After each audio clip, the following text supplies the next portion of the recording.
8th standard chapter 1 numbersல exercise 1.3ல second question என்ன கொடுத்திருக்காங்கன்னு பாத்தீங்கன்னா verify commutative property for addition and multiplication. Last இதுல பாத்தீங்கன்னா closure property அடைப்பு பண்பை நம்ம பார்த்தோம். commutative property ன்னு சொல்லிட்டு இருக்குது. அப்படினா பரிமாற்று பண்பு அப்படினு சொல்லிட்டு தமிழ்ல சொல்லுவோம். commutative propertyனா என்ன அர்த்தம்னு பாத்தீங்கன்னா இப்ப ரெண்டு எலிமெண்ட் எடுத்து நீங்க ஆட் பண்றீங்க அல்லது ரெண்டு வேல்யூ எடுத்து ஆட் பண்றீங்கன்னா அதை ரிவர்ஸ்ல போட்டு ஆட் பண்ணாலும் உங்களுக்கு என்னதான் வரணும்னு பாத்தீங்கன்னா சேமா தான் வரும். அதாவது a plus b ன்னு இருக்குதுன்னா இன்னொரு வேல்யூ என்ன வரும்னு பார்த்தீங்கன்னா b plus c. அதை ரிவர்ஸ் பண்ணி போட்டு வரக்கூடிய ஆன்சர் எப்படி தான் வரும்னு பார்த்தீங்கன்னா சேமாக தான் வரும். ஓகேங்களா? ஸோ இப்போ இதில் பார்த்தீங்கன்னா ரெண்டு ரேஷனல் நம்பர்ஸ் அதாவது விகிதமுறு எண்களை கொடுத்துருக்காங்க. இப்போ இதை நம்ம என்ன பண்ண போகிறோம் அப்படின்னு பார்த்தீங்கன்னா சொல்யூஷனில் ஃபர்ஸ்ட் வரத்தை ஏன்னு சொல்லிட்டு வச்சுக்கோங்க.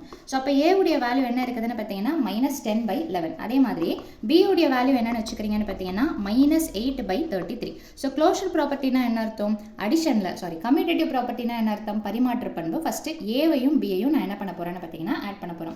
இதை நீங்க சைமல்டேனியஸா ரெண்டு பக்கமும் சேர்த்து எடுத்து ஆட் பண்ணி ப்ரொசீட் பண்ணாலும் சரி, அல்லது இது தனியா அது தனியா ஆட் பண்ணி போட்டாலும் சரி, ரெண்டுமே ஒண்ணுதான். ஸோ தனித்தனியா போட்டீங்கன்னா தப்புன்னா ஈஸியா கண்டுபிடிக்கலாம். ஓகேங்களா? ஸோ இப்போ ஃபர்ஸ்ட் நான் என்ன பண்றேன்னா LHS எடுத்துக்கிறேன். அதாவது LHSனா லெஃப்ட் ஹேண்ட் சைட் அப்படின்னு சொல்லிட்டு சொல்லுவோம். இடது பக்கம் என்ன இருக்குதோ அதை நம்ம எடுத்து போட போறோம்.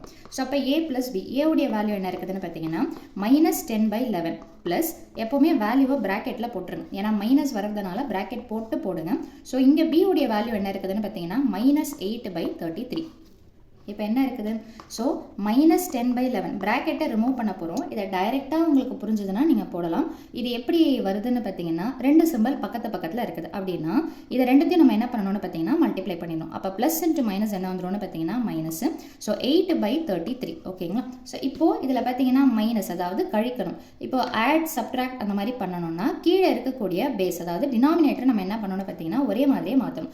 அப்போ 1133 பார்த்தீங்கன்னா இது நீங்கள் கிராஸ் மல்டிப்ளை பண்ணீங்கன்னா நம்பர் பெருசா போகும். ஸோ எல்சிஎம் மாதிரி எடுத்துக்கோங்க அல்லது காமன் டினாமினேட்டர், ரெண்டுமே ஒன்று தான். ஸோ இப்போதைக்கு எல்சிஎம் எடுத்தீங்கன்னா என்ன வரும்னு பார்த்தீங்கன்னா 33. அப்படி தெரியலனா 1133 எது பெரிய நம்பர்? 33. அந்த பெரிய நம்பர் சின்ன டேபிள், அதாவது சின்ன நம்பர் இருக்கக்கூடிய டேபிளில் போகுதா அப்படின்றத செக் பண்ணிக்கோங்க. 33ன்ற நம்பர் 11 டேபிளில் போகும். ஸோ அப்போ நான் என்ன பண்ணுறேன்னா காமன் டினாமினேட்டராக 33ன்னு சொல்லிட்டு போட்டுக்கிறேன். ஸோ இப்போ இங்கே பார்த்தீங்கன்னா 11ஆல் என்ன மல்டிப்ளை பண்ணால் எனக்கு 33 வரும்? 3ன்னு சொல்லிட்டு மல்டிப்ளை பண்ணால் 33 வரும். அப்போ அதே 3யை மேலேயும் மல்டிப்ளை பண்ணிக்கோங்க. அப்போ மைனஸ் போட்டுக்கோங்க. 10 3s என்னன்னு பார்த்தீங்கன்னா 30 மைனஸ் இங்கே ஆல்ரெடி 33 இருக்கிறதுனால மேலே என்ன இருக்குதோ அதை அப்படியே எடுத்து எழுதிக்கணும். இப்போ இது ரெண்டும் சேம் சிம்பிள்ன்றதுனால சேம் சிம்பிள்னா என்ன பண்ணணும்? ஆட் பண்ணிவிட்டு அந்த சேம் சிம்பிள் எடுத்து போட்டணும். அப்போ 30யும் 8யும் ஆட் பண்ணிங்கன்னா -38 டிவைடட் பை என்னன்னு பார்த்தீங்கன்னா 33. ஸோ அப்போ இது எதுடைய வேல்யூன்னு பார்த்தீங்கன்னா a plus b உடைய வேல்யூ. இப்போ இதே மாதிரி என்ன கண்டுபிடிக்கணும்னு பார்த்தீங்கன்னா RHS, அதாவது b plus a நம்ம கண்டுபிடிக்க போகிறோம். ஸோ அப்போ b plus a அப்படின்னா என்ன அர்த்தம்? b உடைய வேல்யூ நம்ம என்னென்னு எடுத்துருக்கிறோம்? -8/33 ப்ராக்கெட் போட்டுக்கோங்க. ப்ளஸ் a உடைய வேல்யூ என்ன இருக்குதுன்னு பார்த்தீங்கன்னா -10/11. ஸோ இந்த ப்ராக்கெட்டை ரிமூவ் பண்ண போகிறோம். ஸோ -8/33 ப்ளஸ் இன்ட்டு மைனஸ் என்ன வரும்னு பார்த்தீங்கன்னா மைனஸ். ஸோ 10/11 எப்படியும் இங்கே போட்ட அதே கான்செப்ட் தான் அங்கே போட்டிருக்கிறோம். ஸோ அப்போ கண்டிப்பாக என்ன தான் வரும்னு பார்த்தீங்கன்னா இந்த காமன் டினாமினேட்டர் என்னவா தான் வரும்னு பார்த்தீங்கன்னா 33 தான் இருக்கும். ஸோ அப்போ டிவைடட் பை 33 இங்கே -8ன்னு வந்துடும். அங்கே போட்டால் மாதிரியே தான் என்ன அங்கே ஃபர்ஸ்ட்டில் வர வேல்யூ இங்கே ரெண்டாவதாக வரும், அவ்வளோதான். ஸோ அப்போ -10 3s என்னென்னு பார்த்தீங்கன்னா 30. ஸோ அப்போ -8 -30 ஒரே சிம்பிள்லாம் என்ன பண்ணுவீங்கன்னா ஆட் பண்ணிவிட்டு அந்த சிம்பிள் எடுத்து போட்டுப்பீங்க. ஸோ இதில் அடிஷன் கான்செப்டை நம்ம யூஸ் பண்ணியிருக்கிறோம். இந்த கம்யூட்டேட்டிவ் ப்ராப்பர்ட்டி ரெண்டுத்துடைய ஆன்சரும் எப்படி தான் வருதுன்னு பார்த்தீங்கன்னா சேமாக வருது. ஸோ அப்போ லாஸ்ட்டில் என்ன எழுதணும்னு பார்த்தீங்கன்னா therefore a plus b is equal to b plus a. அதாவது commutative property is verified for addition.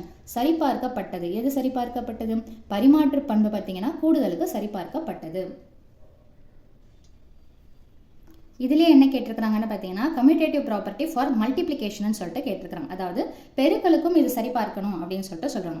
இப்போது பெருக்கல் மல்டிப்ளிகேஷனா என்ன அர்த்தம்? கம்யூட்டேட்டிவ்னா ஏபின்னு எடுக்கிறீங்கன்னா இன்னொன்று என்னவா வரும்? பி அப்படியே மாற்றி போடணும். ஸோ அப்போ ஏபியோடைய வேல்யூவும் பியோடைய வேல்யூவும் சேமாக இருக்குதான்றதை நம்ம செக் பண்ண போகிறோம். ஸோ ஏபி ஆஸ் யூஷுவல் கொஸ்டினில் என்ன கொடுத்துருக்காங்களோ அதை அப்படியே எடுத்து எழுதிக்கோங்க. ஸோ அப்போ AB LHS left hand side எடுத்து எழுத போகிறோம். ஏவுடைய வேல்யூ என்ன இருக்குதுன்னு பார்த்தீங்கன்னா -10/11. எப்போவுமே வேல்யூ சப்ஸ்டியூஷன் பண்ணும்போது பிராக்கெட் போட்டிங்கன்னா இந்த சிம்பிள் கன்ஃபியூஷன்ன்றது இருக்காது. ஸோ A உடைய வேல்யூ இன்டூ B உடைய வேல்யூ என்ன வருதுன்னு பார்த்தீங்கன்னா -8/33. நல்லா தெளிவாக புரிஞ்சுக்கணும். இப்போ இது ரெண்டுத்துக்கும் நடுவில் என்ன ஆப்ரேஷன் அதாவது என்ன நம்ம போட போகிறோம் அப்படின்னு பார்த்தீங்கன்னா மல்டிப்ளிகேஷனை போட போகிறோம், பெருக்கல். ஸோ மல்டிப்ளிகேஷனும் போது கீழே சேமாக இருக்கணுன்ற கான்செப்ட்லாம் எதுவுமே கிடையாது. அப்போ என்ன மட்டும் பண்ணால் போதும், ஏதாவது கேன்சல் பண்ண முடியுதா, மேலேருந்து கீழே, இந்த மேலேருந்து எந்த கீழே வேணாலும் நீங்கள் அடிக்கலாம். ஸோ இந்த இடத்துல பார்த்தீங்கன்னா 10 8 போகும், ஆனால் அது ரெண்டுமே ஒரே இடத்துல இருக்குது. அதாவது நியூமரேட்டர் மேலே இருக்கிறதுனால அதை கேன்சல் பண்ண முடியாது. மேலே கீழே எதுவுமே கேன்சல் ஆகாததுனால ஜஸ்ட் மல்டிப்ளை பண்ணி போட்டிங்கன்னா போதும். மைனஸ் இன்டூ மைனஸ் அப்படின்னா ஆன்சர் எதில் வரும்னா ப்ளஸ். 10 8 சார் மேலே இருக்கிறது தனியாக மல்டிப்ளை பண்ணி மேலே போடும். 10 8 சார் என்ன வந்துடும்னு பார்த்தீங்கன்னா 80. 11யும் 33யும் மல்டிப்ளை பண்ணிங்கன்னா என்ன கிடைக்கும்னு பார்த்தீங்கன்னா 363. இப்போது லெஃப்ட் சைடை நம்ம எடுத்து போட்டாச்சு. அதே மாதிரி எதை போடணும்னு பார்த்தீங்கன்னா ரைட் சைடை எடுத்து போட போகிறோம். அப்போ B உடைய வேல்யூ என்ன இருக்குதுன்னு பார்த்தீங்கன்னா -8/33 இன்டூ A உடைய வேல்யூ -10/11. ஸோ மல்டிப்ளை பண்ண போகிறோம். மைனஸ் இன்டூ மைனஸ் என்ன வந்துடும்னு பார்த்தீங்கன்னா ப்ளஸ். ஸோ எதுவும் கேன்சல் ஆகாது. ஸோ அப்போ 8 10s are என்னென்னு பார்த்தீங்கன்னா 80. 33 × 11 என்னென்னு பார்த்தீங்கன்னா 363. மோஸ்ட்டாக கம்யூட்டேட்டிவ் ப்ராப்பர்ட்டி பார்த்தீங்கன்னா, அதாவது பரிமாற்று பண்பு பார்த்தீங்கன்னா அடிஷனுக்கும் சரி மல்டிப்ளிகேஷனுக்கும் சரி கண்டிப்பாக சமமாக தான் வரும். ஸோ ஒரு செட்டை மட்டும் நீங்கள் கரெக்டாக கால்குலேட் பண்ணி போட்டுட்டீங்கன்னா அதே கான்செப்டில் தான் அடுத்ததும் இருக்க போகுது. ஸோ அப்போ என்ன பண்ணலாம், நீங்கள் பார்த்தீங்கன்னா இதை அப்படியே நீங்கள் காப்பி பண்ணி, அதாவது முன்ன பின்ன மாற்றி எடுத்து போட்டு நீங்கள் எழுதினாலே உங்களுக்கு ஆன்சர் கரெக்டாக வந்துடும். ஸோ அப்போ AB is equal to BA. So இதை நீங்கள் எப்படி எடுத்து கன்க்ளூட் பண்ணுவீங்க, therefore என்ன எடுத்து எழுதணும், AB is equal to BA. எதுவுமே நடுவில் இல்லைன்னா அது மல்டிப்ளிகேஷன் சொல்லிட்டு அர்த்தம். ஸோ லாஸ்ட்டில் therefore commutative property is verified for multiplication. பரிமாற்று பண்பு என்பது பெருக்கலுக்கு சரிபார்க்கப்பட்டது அப்படின்னு சொல்லிட்டு லைன் எழுதி முடிச்சிருங்க. ஸோ அவ்வளோதான் இந்த சம்மோட சொல்யூஷன். வீடியோ பிடிச்சிருந்தா லைக் பண்ணுங்கள், ஷேர் பண்ணுங்கள், சப்ஸ்கிரைப் பண்ணுங்கள். தேங்க்யூ.